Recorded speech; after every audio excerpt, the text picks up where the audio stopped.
Die Anker Solix Solarbank 3 Pro ist da und ich möchte in diesem Video klären, für wen sich denn dieses Balkonkraftwerk mit Speicher lohnt und was die neuen Features sind. Und hier mal kurzer Spoiler-Alert. Es gibt richtig geile AI-Funktionen, die ihr in der App habt. Es gibt auch noch neue Panels, die zeige ich euch auch noch mal kurz. Also im Vergleich, wer sich noch nicht sicher ist, welche Panelarten ihr nehmen müsst. Aber vielleicht erstmal kurz zu mir.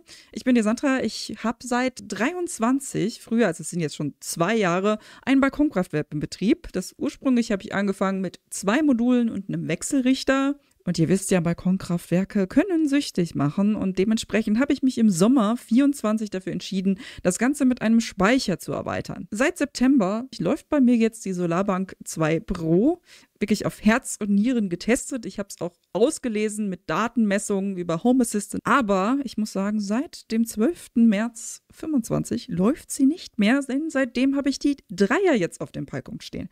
Was genau die Dreier kann und warum ich die ziemlich geil finde, zeige ich euch jetzt. Aber kurz vorher nochmal ein Transparenzhinweis. Anke hat mich angesprochen, ob ich aufgrund meiner Testerfahrung das Gerät auch schon früher ausprobieren will. Das heißt aber, das Gerät wurde mir von Anker kostenlos zur Verfügung gestellt und ebenfalls die neuen Panels. Nur damit ihr Bescheid wisst, das ist somit ein Werbevideo. Vielleicht erstmal für alle die noch nie ein Balkonkraftwerk hatten. Man denkt sich dann, ja, was ist denn das jetzt? Ist das eine Solaranlage? Ist das Speicher?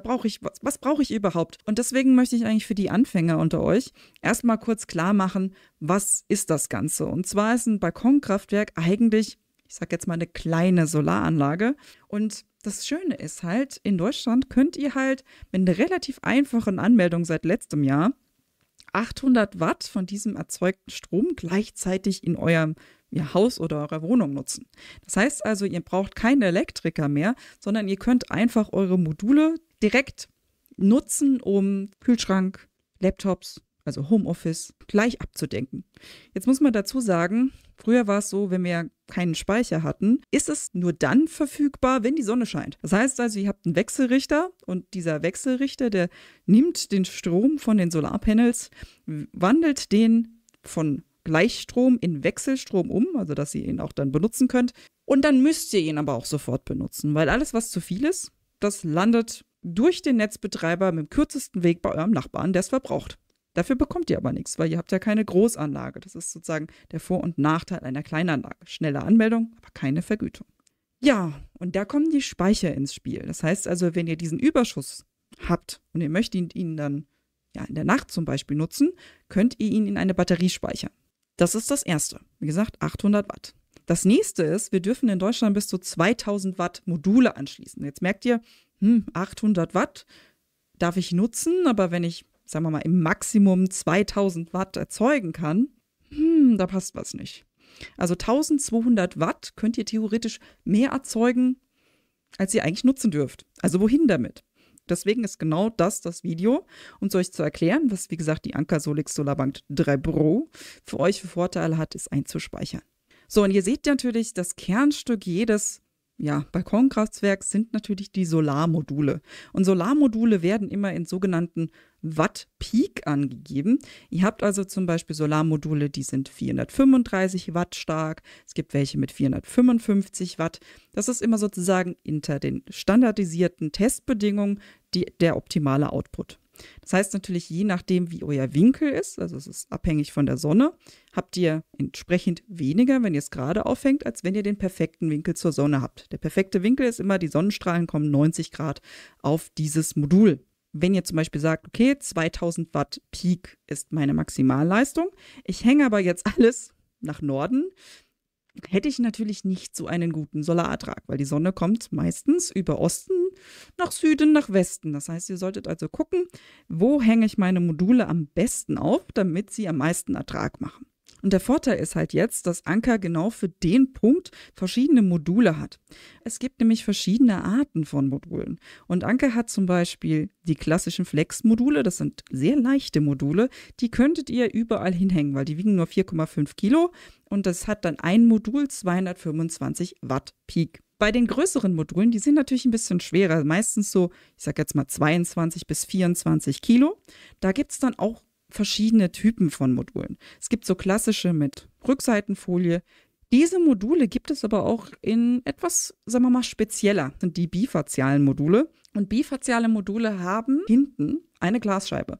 Und diese Glasscheibe sorgt halt dafür, dass ihr, wenn ihr von hinten zum Beispiel die Hausbandsreflexion, weil ihr ein Vordach gebaut habt, noch ein bisschen Sonnenschein bekommt, generiert das zusätzlich auch Watt.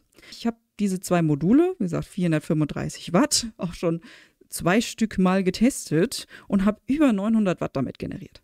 Also ihr seht, diese Watt-Peak-Angaben können bei bifazialen Modulen etwas irreführend sein, weil je nachdem, wie gut ihr diese Bifazialität ausnutzt, zum Beispiel wirklich etwas mehr freistehend, wo es wirklich von allen Seiten drankommt, dann könnt ihr wirklich mehr erzeugen, als das Modul eigentlich liefert. Ziemlich gut.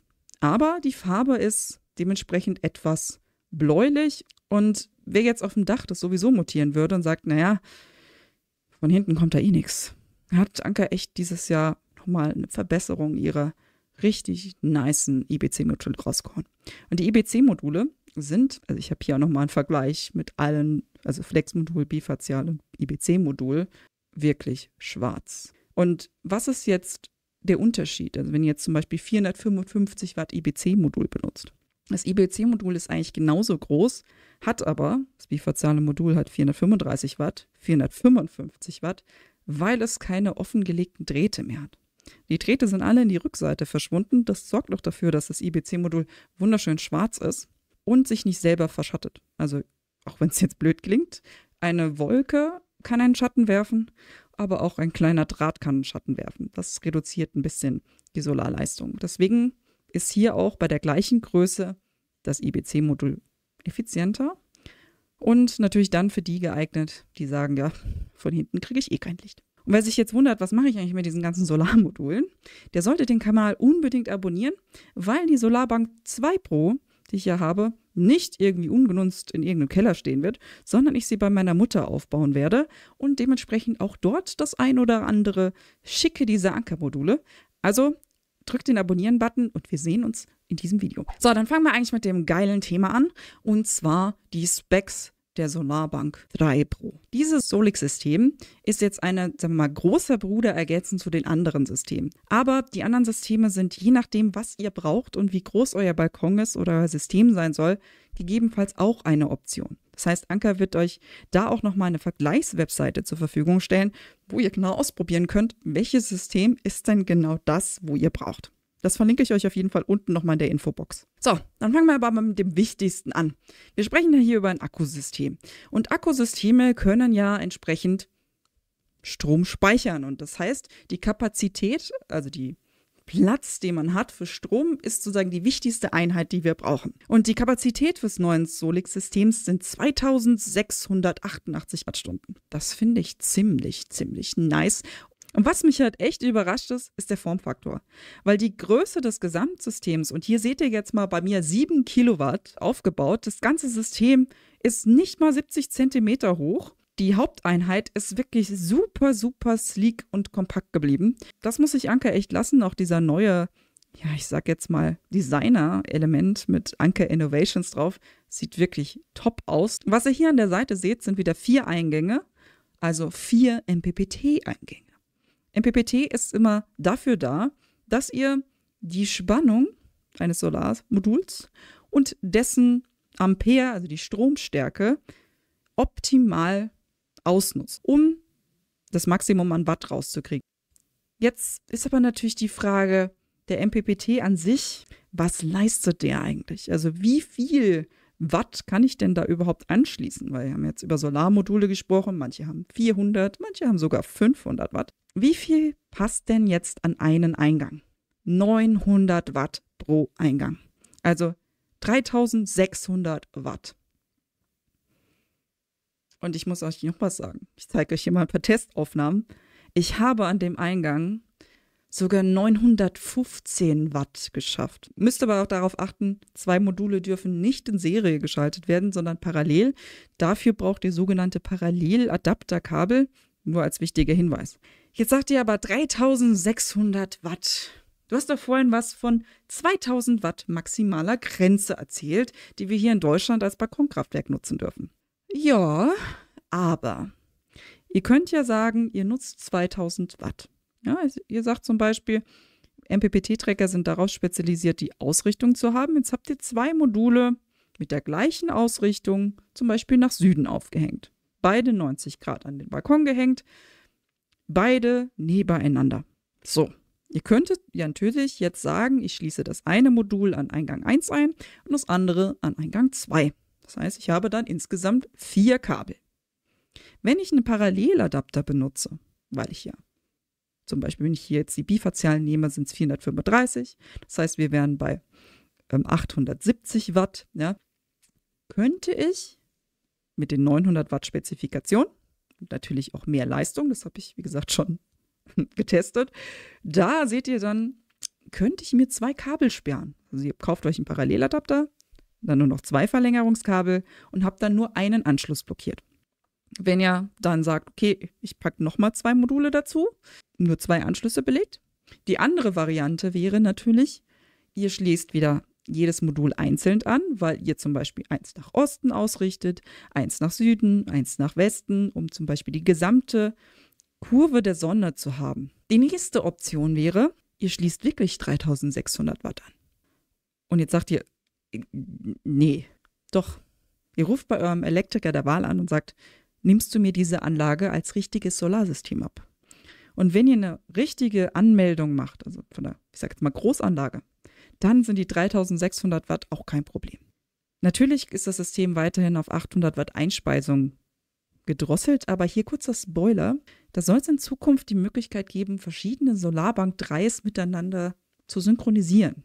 Und wenn ihr dann sagt, naja, 3600 Watt, ich könnte ja mehrere machen, vielleicht sogar auch mehrere Phasen abdecken, das ist jetzt für die Profis.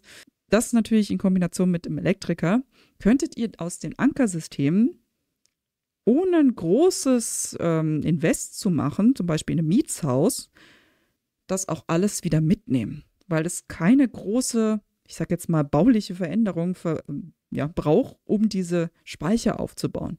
Ihr stellt die einfach hin, stapelt sie notfalls aufeinander, wenn ihr sagt, ich brauche noch ein bisschen mehr Akku und kann die dann, wie gesagt, einfach mit umziehen. Die letzte Methode ist so ein bisschen, ich sage jetzt mal, Grauzonen altmodisch.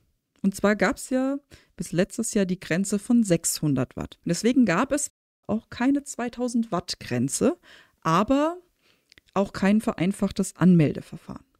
Das heißt aber, wenn man mit dem Netzbetreiber gut gestellt ist und sagt, ich stelle mein System auf 600 Watt und kriege sozusagen eine Genehmigung des Netzbetreibers mit Einspeisungsvergütungsverzicht, das ist ganz wichtig, und melde meine Anlage als übers normale Verfahren mit 600 Watt Wechselrichter an. Könnte man, also wie gesagt, nur unter Go des Netzbetreibers, auch 3600 Watt nutzen. Deswegen da unbedingt vorher abklären, notfalls halt wirklich dann den Elektriker rufen. Jetzt kommen wir eigentlich zur entscheidenden Frage, wie viel kann man eigentlich pro Jahr mit so einem System in der besten Voraussetzung maximal sparen? Also 3600 Watt Anschluss, ihr benutzt den Strom auch gleich, also zum Beispiel habt ein Aquarium, wo ihr sehr viel Strom braucht, wo ihr das, was ihr erzeugt, gleich wegknuspert, die 800 Watt, der Rest geht in den Akku und das Ganze dann auch über Nacht laufen lassen. Anker gibt hier an 1.566 € pro Jahr. Das ist natürlich unter der Voraussetzung, dass die Module richtig aufgestellt sind, gell? Nur nochmal als Hinweis. Jetzt natürlich die Frage, das sind Ankerzahlen. Was wären denn ungefähr meine? Und da habe ich ja schon länger experimentiert und Werte verglichen und da gibt es ja von Europa die sogenannte PV-GIS-Seite, das ist also das Europäische Zentralregister zur Berechnung von PV-Leistungen. Da könnt ihr also den Winkel eurer Solarmodule eingeben und ungefähr den Ertrag in dem Winkel ausprobieren, wie er sich ändert und verbessert. Und ich habe also alle meine Solarwinkel mal zusammengerechnet. Und ich komme halt auf insgesamt eine Ersparnis von ca. 512 € pro.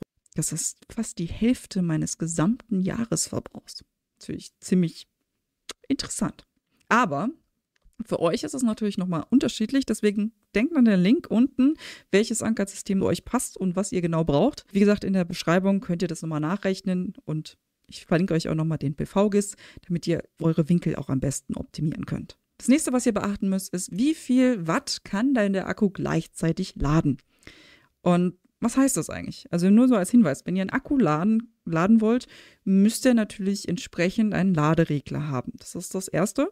Und das Zweite, der Akku muss natürlich auch mit dem Laderegler so abgestimmt sein, dass er das auch schafft, weil sonst wird er zu heiß und das wollen wir alle nicht.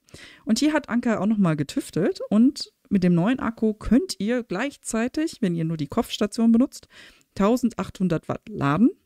Wenn ihr jetzt die Kopfstation mit einem Erweiterungsakku erweitert, könnt ihr die ganzen 3600 Watt laden. Ihr seht also, falls ihr nur ein Balkonkraftwerk, sagen wir mal, betreiben wollt mit 2000 Watt, sind 1800 Watt vollkommen ausreichend. Und wenn ihr natürlich entsprechend ein bisschen größere Verbraucher habt, sind die 200 Watt, die ihr aber auch nur unter idealen Sonnenbedingungen habt, relativ schnell weg verbraucht. Ja, also da verliert ihr eigentlich gar nichts ins Netz. Und wenn ich sage, nee, ich möchte eigentlich das Ganze ausnutzen können, dann braucht ihr einen Erweiterungsakku. Und diese Erweiterungsakkus, die kennen wir ja bereits schon bei Anker. Das heißt, die waren die Battery Packs, also BP 1600. Die hatten 1,6 Kilowattstunden Akkukapazität. Die sind weiterhin kompatibel. Und es gibt eine neue, die ist... Diese neue Erweiterungsbatterie ist übrigens genauso groß wie die alte. Hat mich total aus den Socken gehauen. Und ist genauso groß wie der Kopfspeicher, also 2,688 Kilowattstunden. Und kann aber auch mit der alten Solarbank 2 Pro betrieben werden. Also die sind abwärtskompatibel. Dementsprechend fügt sich das entspannt ins System ein und ihr könnt zum Beispiel sagen, na, 1,6 als Zusatzakku reicht mir oder wie gesagt, die größere Variante mit 2,68. Hier muss man natürlich dazu sagen, die kleinere Batterie hatte nur 1000 Watt Ladeleistung anstatt 1800. Also nur, dass ihr Bescheid wisst, da gab es natürlich auch Unterschiede, weil eben der Laderegler kleiner war. So, insgesamt heißt das aber, ihr könnt einen Turm bauen von, ich muss es jetzt mal kurz ablesen, 16,128 Kilowattstunden. Ja, das ist viel. Und das lohnt sich natürlich erst recht, wenn ihr die 3600 Watt anschließt. Ja? Da, wie gesagt, nochmal unbedingt gucken, wie viel Bedarf habt ihr, welchen Akku braucht ihr, reicht ein kleiner, reicht ein großer, aber hier seid ihr wirklich flexibel. Vielleicht kurzer Hinweis, alle Anker-Systeme seit der 2. Generation haben eine integrierte Heizung. Das heißt, sowohl die Speichererweiterungen als auch die Kopfeinheiten. Das ist natürlich bei der 3er immer noch so. Das heißt, ihr könnt im Winter das System einfach draußen betreiben. Und das ist aber nur kurz als zusätzliches Goodie zu der nebenklassischen Wetterfestigkeit. Das habt ihr hier komplett versiegelt. Also Wind und Wetter, kein Problem. Ihr könnt es auf den Balkon packen und ihr müsst euch keine Sorgen machen. Die Technologie sind klassische Lithium-Eisenphosphat-Akkus und die sind 6000 Mal ladbar. Also ein Ladezyklus ist immer von wirklich leer bis voll und wieder leer. Das heißt nicht zwischendrin, sondern ihr zählt wirklich die gesamte Ladekurve. Und 6000 Zyklen sind eine ganze Menge. Das heißt, ihr könnt ja sagen, okay, wie viele Zyklen macht ihr vom Verbrauch wirklich pro Tag? Und könnt das mal hochrechnen. 10 Jahre Garantie habt ihr von Anker sowieso. Ich würde aber sagen, wahrscheinlich hält euch das System auch 15 Jahre. Was man dazu sagen muss, ist, dass Lithium-Eisenphosphat-Akkus sehr sichere Akkus sind und Anker auch nochmal eine erweiterte Technologie angewendet hat, um das Ganze zu schützen. Das heißt, da explodiert nichts. Es gibt noch zusätzlichen Fallschutz, auch wenn man natürlich Akkus bitte nicht fallen lassen sollte. Ja. Aber trotzdem, falls ihr euch nicht sicher seid, wie ist der Transport gewesen, müsst ihr euch da keine Sorgen machen, dass da irgendwas passiert, weil Anker, wie gesagt, darauf geachtet hat, mit dem gesamten Gehäusedesign die Akkus abzusichern. So, jetzt ist natürlich die Sache für die ganz Praktikablen unter euch. Ja? Die sagen, ich habe draußen aber nur eine Außensteckdose und zwar nur eine einzige.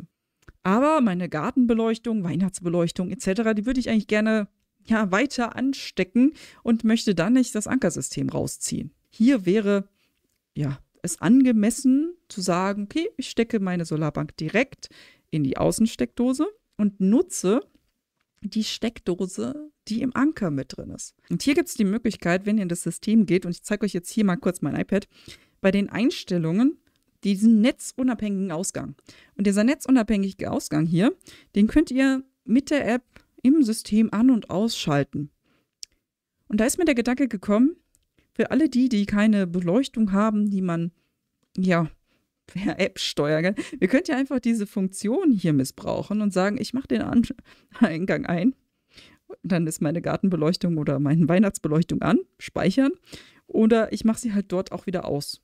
Ich habe sie standardmäßig übrigens ausgestellt, weil das hier ist ein 230 Volt Wechselrichter und der erzeugt natürlich aus dem Akku-Gleichstrom dauerhaft Wechselstrom und hat dementsprechend so einen ganz minimalen Eigenverbrauch.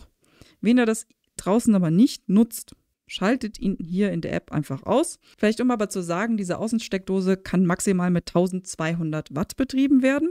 Das heißt also, falls ihr was Größeres ansteckt, das habe ich auch schon für euch getestet, dann geht der Wechselrichter aus. Also passiert nichts, aber ihr kriegt halt dann keinen Strom raus. Wenn wir beim Thema Apps sind, da habe ich euch, wie gesagt, die App ja mitgebracht und ich finde ja die App mega gut. Da gab es nochmal jetzt ein zusätzliches Update und ihr seht zwar, in der Mitte ist das Solix-System. Ihr sagt, bei mir sind es 7 Kilowattstunden, weil ich habe ja die Haupteinheit, die Dreier, plus einen Erweiterungsspeicher von den neuen, plus einen alten Speicher, sozusagen aufeinander gesteckt. Ihr seht ja zusätzlich in dem Haus, in dem kleinen Fenster, noch eine Smart-Steckdose, und zwar so eine. Die hat eine neue Funktion, davon erzähle ich euch gleich bei den Modis nochmal mehr. Und es gibt die Möglichkeit im Schaltschrank mit, jetzt wundert ihr euch, warum der hier nicht angeschlossen ist, ja, smarten Tracker des Stromverbrauchs. Dieses Smart Meter hat solche Klemmen, ja. Das solltet ihr nicht selbst installieren, sondern ein Elektriker. Das heißt, dieses System, wenn ihr es nutzen wollt, misst dann alle eure 3 Phasen, also euren gesamten Stromverbrauch und reguliert automatisch nach. Warum das jetzt hier da ist? Erstens, ich habe so einen schon durch die 2 Pro. Und zweitens ist aber bei mir schon seit 2 Jahren ein Shelly 3EM Pro verbaut. Der ist auch kompatibel, weil ihr seht jetzt hier diesen kleinen Schaltschrank mit einem weißen Kästchen drin. Das ist nämlich der Shelly, der da abgebildet ist in dem kleinen Elektroschrank. Der misst automatisch, wie viel ich gerade brauche. Dann gibt es hier oben diese süße kleine AI-Wolke, wo wir gleich in den Modis noch erfahren, was das genau ist. Hier unten seht ihr den Verbrauch, den ich habe, wie viel gerade sozusagen vom Akku in das System läuft, weil ich mache hier gerade eine Kameraaufzeichnung. In dem Fall sind es leider nur 133 Watt, aber es ist ja auch schon kurz vor 18 Uhr. Das heißt, bei dem wolkigen Wetter heute war es jetzt nicht so schön. Hier kommen wir jetzt auf die Modis. Und zwar seht ihr, wir haben verschiedenste Modis und auch nochmal eine Stromversorgungspriorisierung. Fangen wir oben mit dem neuesten Modi an. Den kennt ihr vielleicht nämlich noch nicht, für alle Anker-Profis unter euch. Das ist der Smart-Modus. Und der Smart-Modus, wenn ich jetzt mal hier reingehe, der hat 2 verschiedene Modis. Zum einen ein fixer Stromtarif, so wie bei mir. Wie gesagt, ich zahle 32 Cent. Oder ihr könnt nach Nutzungszeit sagen, okay, dann möchte ich das laden, weil ihr zum Beispiel so, ich sag jetzt mal, Nachttarife etc. habt, wo es nachts etwas billiger ist als tagsüber oder andersrum. Oder ihr könnt wirklich einen dynamischen Strompreis haben. Dieser dynamische Strompreis, ja, der zieht sich die aktuellen Stromwerte hier von Nordpool, das ist die europäische Strompreisbörse. Ich habe jetzt aber leider keinen, das heißt, das konnte ich für euch nicht testen. Aber ihr seht jetzt was ganz Neues, was dieses System nämlich kann. Und zwar können wir es aufladen mit bis zu 1200 Watt. Das heißt also, wie ich ja gerade gesagt habe, Smart-Modus, ich kann hier zum einen einspeisen, also den Strom nutzen, oder Strom in das System laden. Und bei der unteren Funktion ist es natürlich so, weil es zum Beispiel für den nächsten Tag, und jetzt kommen wir zu der süßen kleinen AI-Wolke, die ich euch hier gezeigt hatte, für den nächsten Tag bewölktes Wetter angekündigt ist und nachts wunderschön der Strom gerade günstig ist, weil wolkiges Wetter gerne mit Wind einhergeht und die Windkraft dafür sorgt, dass wir wieder super Strompreise haben, also ziemlich niedrige, kann man es automatisiert über diesen Smart-Modus aufladen lassen und den Strom dann, den man sozusagen nachts über günstiger aufgeladen hat, dann am nächsten Tag verbrauchen. Wichtig ist, dafür braucht man eine Vorhersage-AI. Für alle, die sich da auskennen, hier benutzen Sie natürlich einen Machine Learning-Algorithmus, der aus euren Daten lernt. Das heißt, eure Verbrauchsdaten werden genommen, zusätzlich eure Wetterdaten eures Standortes und die Vorhersagedaten des Standortes später, um zu gucken, welche Verbrauch werdet ihr am Folgetag haben? Wie ist die Sonne zu erwarten? Weil es bringt ja nichts, wenn wir, sagen wir mal, den Akku vollladen und am nächsten Tag ist ein super sonniger Tag, nur die Nacht war halt gerade jetzt windig und günstig, ja, sondern wir wollen ja den Strom nutzen, den wir selber erzeugen. Und dementsprechend entscheidet das System, wie gesagt, ob ihr den Strom braucht oder nicht braucht. Jetzt kommen natürlich alle, ja, ich habe keinen flexiblen Stromtarif, so wie ich. Was bringt mir dann dieser Smart-Modus? Und hier kommen diese Smart-Blocks ins Spiel, was ich ziemlich geil fand. Und zwar kriegt ihr dann, jetzt gehe ich mal kurz hier in die Benachrichtigungen rein, so süße Systembenachrichtigungen wie diese. Ja? Diese Systembenachrichtigung sagt, Achtung, Achtung, zwischen 11 und 16 Uhr wird ein Überschuss geschätzt. Und ihr seht, die Strommenge in dem Fall zwischen 0,1 Kilowattstunden und 1 Kilowattstunden. Und dann sagt das System hier, du könntest natürlich einen Zeitplan erstellen, um diese Steckdosen ein- und auszuschalten. Und das habe ich auch getestet, das funktioniert auch ganz gut. Ich muss aber sagen, ich finde die Benachrichtigung an sich schon ziemlich geil, weil ihr dann wisst, okay, ich habe eine alte Spülmaschine, ich gehe da mal hin und schalte sie mal an. Und da ist mir so ein bisschen was Blödsinniges in die Idee gekommen. Und ich weiß nicht, wie ihr es so findet, aber ihr könnt ja unten in den Kommentaren mal diskutieren. Wenn man mit so einer Steckdose im Winter etwas Überschuss hat, lohnt es sich dann zum Beispiel ein 100 Watt Infrarot-Heizpanel daran anzustecken und es immer automatisiert schalten zu lassen, um sozusagen meine normale Heizenergie, die ich, was auch immer ja als zentrale Heizquelle so nutzt, ja, aber vor allem für Mieter interessant, dann einfach zusätzlich unterstützend zu heizen. Weil bevor ich sozusagen Strom, den ich zu viel habe und nicht im Akku mehr speichern kann, weil er voll sein wird, dem Netzbetreiber schenke, könnte ich, wie gesagt, andere, ja, ich sag mal, Verbraucher anschalten und dann den Strom relativ gut und sinnvoll nutzen. Das ist, wie gesagt, der smarte Modus. Und wie gesagt, diese Voraussagen sind ziemlich nice. Ihr braucht aber schon ein Messgerät, um euren Verbrauch zu generieren. Falls ihr hier so einen Smart Meter nicht einbauen lassen könnt, weil euer Vermieter sagt, nee, Schaltschrank ist ein No-Go. Diese Steckdosen messen ja auch Strom. Dafür könnt ihr 6 gleichzeitig benutzen und eure Hauptverbraucher, zum Beispiel Kühlschrank etc., daran anschließen. Die Spezifikationen sind übrigens ein Maximum von 10 Ampere, das heißt mit 230 Volt. Ihr könnt also hier entsprechend große Verbraucher anschließen und so das System mit regeln lassen. So, und dann gibt es hier so das nächste System, das ist der Eigenverbrauch. Der Eigenverbrauchsmodus, den habe ich seit letztem Jahr September benutzt. Also der ist jetzt nicht neu. Der ist aber genau der Modus mit Smart Meter. Das heißt, also hier könnt ihr, wenn ihr einen Smart Meter habt und nicht die Ladefunktion nehmen wollt und auch, weil ihr zum Beispiel sagt, AI ist Teufelszeug, könnte ja sein, ja, könntet ihr sagen, ich benutze den Non-AI-Eigenverbrauchsmodus. Das heißt, ich kriege die Werte von dem Smart Meter oder dem Shelly. Entsprechend, wie viel ich da gerade brauche, speise ich ein. Das heißt, ich habe aber keine Vorhersage, ob gerade zum Beispiel das Wetter jetzt dafür sorgt, dass mein Akku voll wird, oder ich kann auch nicht dediziert nachladen, sondern es wird wirklich der Verbrauch aktuell geregelt. Das ist für alle ideal, die fix sind und wie gesagt sagen, nee, AI möchte ich nicht, obwohl ich dazu sagen muss, ich fand das Anker-Sicherheitskonzept ziemlich, ziemlich geil, dass sie wirklich für jeden verschlüsselt ein eigenes Modell machen. Das heißt, alle meine Daten werden mit keinem anderen von euch da draußen geteilt. Das heißt, es ist wirklich das spezifische Modell für mich und meinen Account und nicht für jemand anderen. Also nur als Hinweis, aber ihr müsst es nicht unbedingt benutzen. Dann gibt es einen klassischen, ich sage jetzt mal, benutzerdefinierten Modus. Ist aber, sag mal, eher was für Leute, die weder die Smart Plugs benutzen wollen, als auch den Smart Meter, sondern dann könnt ihr wirklich einfach einstellen, in welchem Zeitraum ihr was wie lange einspeisen wollt. Also ihr könnt zum Beispiel sagen, zwischen 0 und 7 Uhr morgens, 7:30 Uhr sagen wir mal, da sollen es nachts, ja, mache ich nur 100 Watt. Oder ich kann auch runtergehen auf 0 oder auf 10 Watt. Das ist also je nachdem, was ihr haben wollt, relativ starr, aber für euch konfigurierbar. Der nächste Modus ist, wie gesagt, den habe ich eben schon mal erwähnt, der intelligente Steckermodus. Ja? Falls ihr also keinen Smart Meter habt und anhand dieser Stecker regulieren wollt und auch nicht einspeisen, sondern einfach wirklich nachregulieren, dann könnt ihr diese Stecker einstecken und werdet entsprechend damit geschaltet. Das heißt aber auch nur die 6 Stecker, die ihr maximal haben könnt, zählen sozusagen für das Gerät als Verbrauch. Alles andere, was ihr habt, wird natürlich nicht berücksichtigt. Das heißt also, sagen wir mal so, ihr habt jetzt ein Gerät, was 200 Watt frisst und nicht an einem Stecker hängt, dann wird das vom System nicht gesehen. Das heißt, hättet ihr noch Potenzial bis zu den 800 Watt aufzustocken. Weil ihr zum Beispiel gerade nur 400 Watt vom System abgibt, sind diese 200 Watt halt unbekannt und müssen aus dem Netz bezogen werden.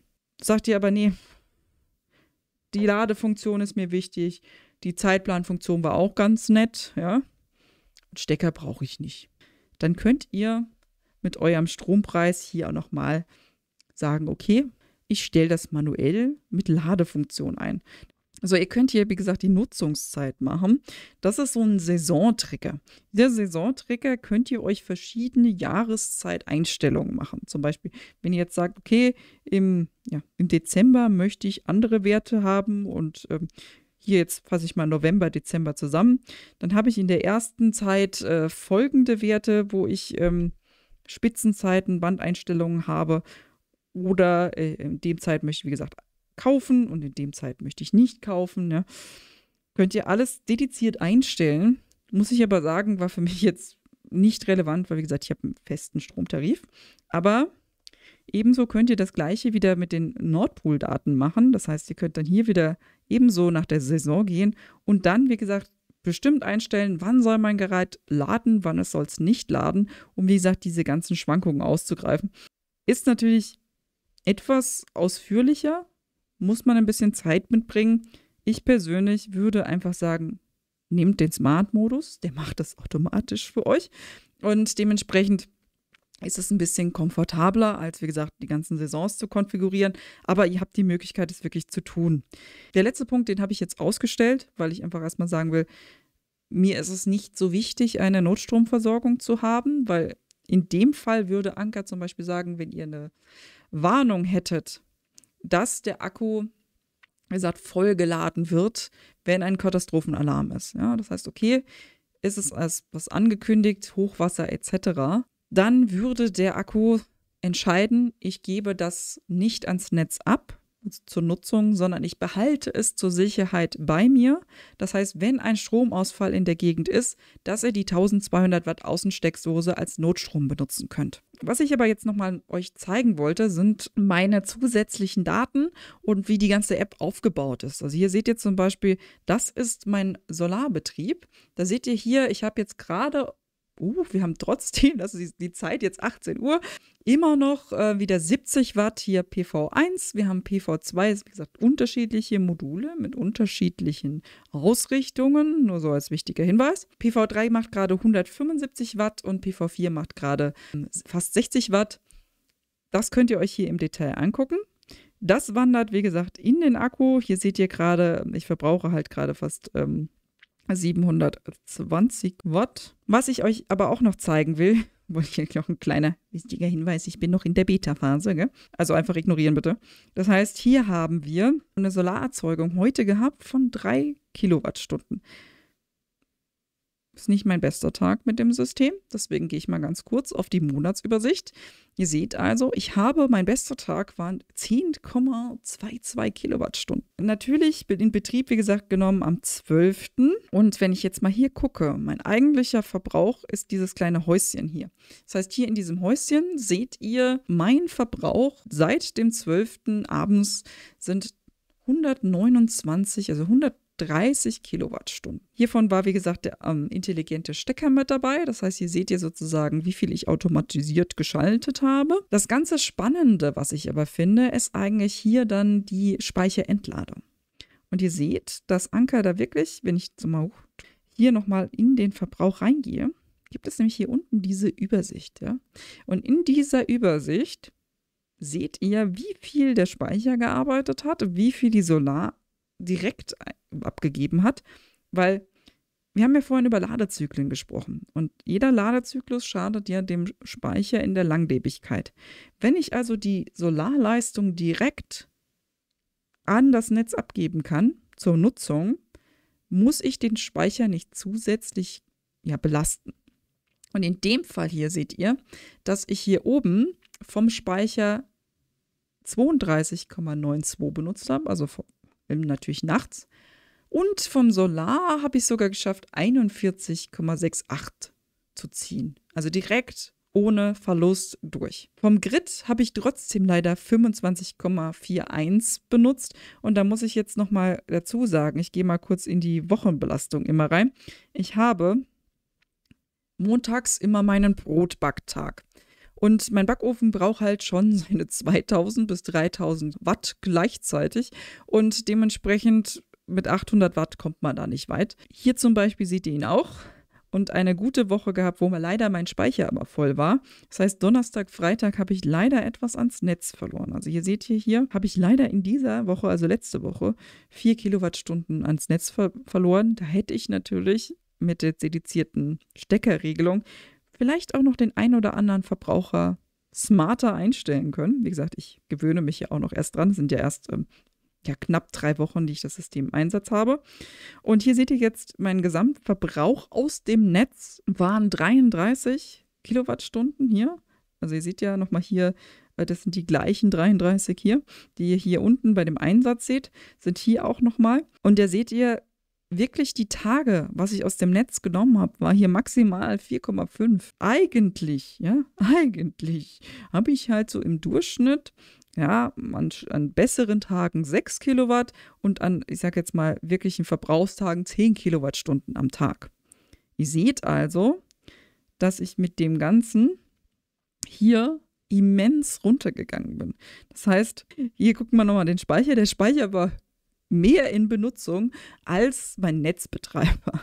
Fand ich schon sehr spannend. Hier unten gibt es noch so ein Goodie für alle, die, ich sage jetzt mal, kompetitiv unterwegs sind. Da könnt ihr euch dann mit der Masse vergleichen, beziehungsweise ihr müsst natürlich unter den besten 1000 sein, damit ihr ein Ranking bekommt und könnt dann hier sagen, okay, ich bin jetzt die Glücksnummer 13 in der aktuellen Beta-Testphase.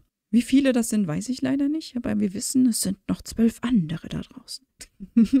Muss ich sagen, ist natürlich die Frage, ob man es vielleicht noch mal woanders hinlegt für alle die sagen, oh, ich habe Angst vor Wettbewerb. Ansonsten gibt es noch eine Jahresansicht, da seht ihr das Ganze dann pro Monat. Also ihr seht jetzt den gesamten Monat, wie gesagt, seit dem 12. abends habe ich über 100 Kilowattstunden erzeugt und das könnt ihr auch nochmal auf die Einzelmodule brechen. Das wird hier oben nicht aktualisiert, sondern immer hier unten am Balken seht ihr das.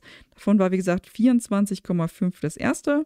Hier haben wir nochmal 5,9. Dann haben wir hier 48,737. Hier seht ihr, sind 2 Module parallel geschaltet.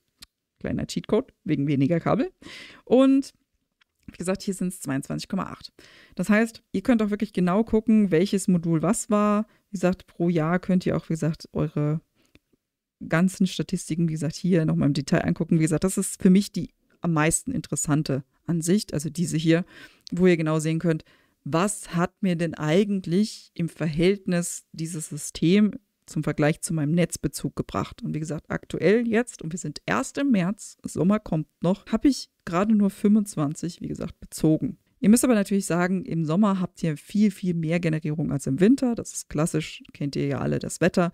Das heißt, hier zählen dann in der Jahresansicht natürlich eure Gesamtwerte. Laut meiner Berechnung müsste ungefähr 50% dann rauskommen, die ich damit abdecke. Ja, also 50% Gridbezug. Aber wir sind ja jetzt, wie gesagt, erstmal Richtung Sommer. Dann wird das jetzt hoffentlich noch kleiner. Ja, also hier die Zahl, mal gucken, was wir erreichen. Da bleibt er auf jeden Fall mit dem Abonnieren auf dem aktuellen Stand. Also ihr seht schon, ziemlich geiles System. Und ich bin super, super positiv überrascht. Also mir macht es richtig, richtig Spaß. Und für euch, falls ihr, wie gesagt, Fragen habt über dieses System oder allgemein, was zu euch passt, schreibt sie gerne unten in die Kommentare. Wenn ihr natürlich aber jetzt ein Ankersystem schon habt und sagt, ja, steige ich jetzt um und coole neue App-Funktionen und so weiter. Ich kann euch nur schon mal sagen, ich habe ja mit der 2 Pro auch noch mal kurz getestet.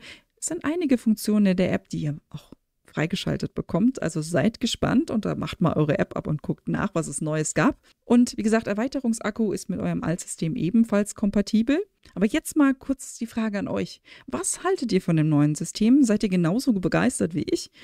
Schreibt es unten mal in die Kommentare und falls ihr sagt, boah, wo kriege ich das her und wo habe ich einen Link zum Kaufen? habe ich in meiner Infobox natürlich ein paar Links für euch für Anker mitgebracht. Da gibt es auch immer schicke Aktionen, die ich unten auch entsprechend ändere, falls da wieder eine Rabattaktion gibt. Apropos Angebote, Anker hat gerade 20% für alle Early Birds, also die Solarbank 3 Pro reduziert, plus on top nochmal ein Smart Meter gratis und noch weitere Goodies. Und das Beste zum Schluss, Anker bietet jetzt auch 0% Finanzierungen an. Das heißt 36 Monate kleine Raten ohne zusätzliche Zinsen. Und denkt dran, wenn ihr unten über meinen Link bestellt, helft ihr dem Kanal, weil da kriege ich eine kleine Provision und das hilft mir wirklich weiter. Vielen, vielen Dank euch. Ich freue mich, dass ihr wieder da wart. Ich hoffe, es hat euch weitergeholfen und wir sehen uns im nächsten Video. Eure Sandra. Bye!